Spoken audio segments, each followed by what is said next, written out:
should not always be a permanent tattoo. It's up to you what you want to apply, a permanent tattoo or temporary tattoo.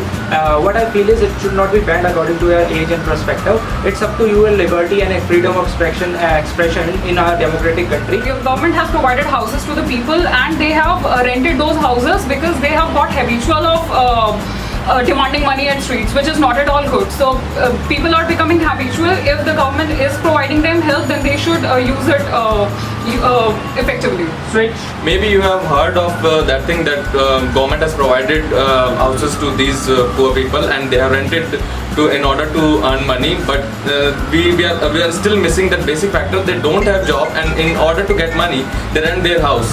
So I think first we need to focus on that education, then job, then I think we can get rid of all these things.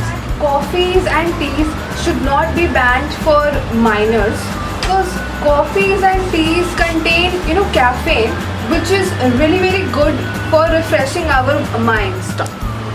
So in this era of globalization, what President Trump is advocating is protectionism, which is just the opposite of globalization. Along with that, what he's supporting is white supremacy, which is again another facet which should go against humanity.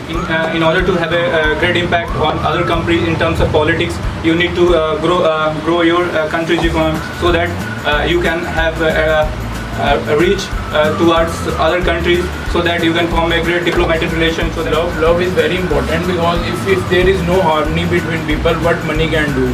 Money can make two brothers fight. Money can make husband and wife fight. If there is no harmony, no love, no prosperity, then how one relationship will prosper?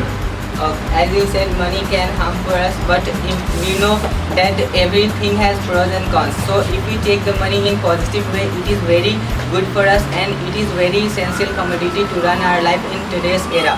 Nowadays also government also is trying to shift to the electronics media, and my main point is it is also saving the cost of the paper. But you are not aware about the education policy of India and methodology of education policy in India. What we required is we start with the concept of writing and giving notes to the students and giving the elaboration of the topic to the personalities of students whomsoever is coming here.